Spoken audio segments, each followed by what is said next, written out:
Hello and welcome to another Safety Saturday. I'm Scott White from Glasshouse Home Safety. This is episode 4 of our 12-part series on dealing with house fires. Today's episode is about extinguishers. This is a simple and quick one, but crucial because, you know, if your smoke alarms go off, what are you going to do? Have you got a plan? And, you know, most homes hopefully have one of these, an extinguisher somewhere that you can have a crack at putting out the fire. So how do you use them? Fairly simple, and the most obvious thing to remember is don't turn them upside down. They haven't done that for 15 years, so you just keep them upright. But first thing is the right type of alarm. You'll see this one's got a white band on it. This particular type is probably the most common in homes, which is a dry chemical powder type, an ABE styled extinguisher. Now, if you remember from our last video, ABE is the 3 types of fire that this one would put out. Basically, A being carbonaceous materials, wood, B being flammable liquids like fuels, and E being electrically involved fires. So it's a very common type. This one here is a 2.5 kilogram dry chemical powder extinguisher. It's got the white band, different colours, different types. That's the most common one, so I'll address that. They've also got pictographs on there nowadays, so they actually show what each class, the A, B and E.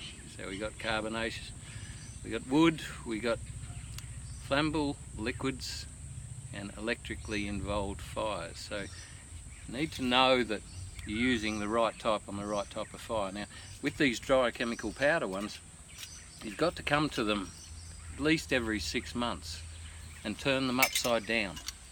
And if you put your ear to it, you'll hear the powder drop to the bottom. Now if you don't do that, it just sits there all the time. All the powder builds up on the bottom. When you go and press it, all the air will come out, but not a whole lot of powder, so it wouldn't be quite as effective as normal. So every now and then come and shake them upside down and listen for the powder to move.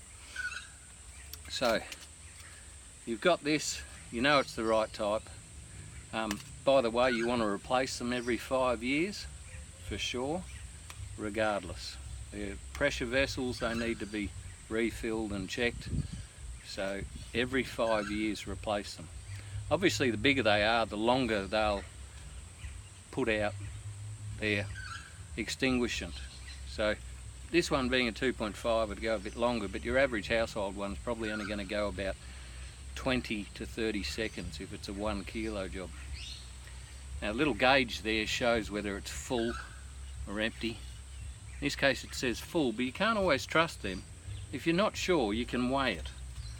All the details are on here. Stick it on a normal scale and just measure it and go, okay, yeah, that's right, that one's full. So if you're going to use it, the simple thing to remember is pass, P-A-S-S, which is pull the pin, get rid of the pin. You see the actuating handle here, you can't push it down because it's got a pin through it. And the pin is held by a little plastic tag, a little breakable plastic tag. Now don't be daunted by that, that's an easy thing. You just pull it and it's popped off, it's ready to go. So P's for pull.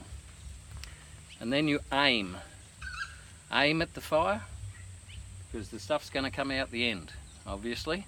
So you've got to aim it at the fire. Then you squeeze. You squeeze the trigger. Squeeze will let the stuff out, and you sweep. Sweep to the base of the fire. So the fire, you go right to the base of it, not up high, not over the top, right to the base of it, and you sweep backwards and forwards. Pass. So pull, aim, squeeze and sweep. Now before you attack the fire, you want to know it's got something in it, so you give it a bit of a test. Okay, that worked. there is something in here. You know that it's going to go.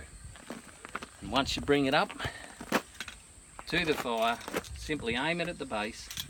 So as you approach it, you want to test it. You want to make sure that it's going to reach to the fire, because you're not sure, you don't want to get too close. So you want to make sure that you give it a go and you check out how far it goes. And then point it to the bottom, the base of the fire, and sweat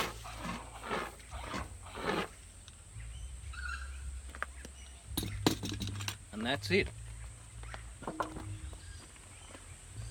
Oh.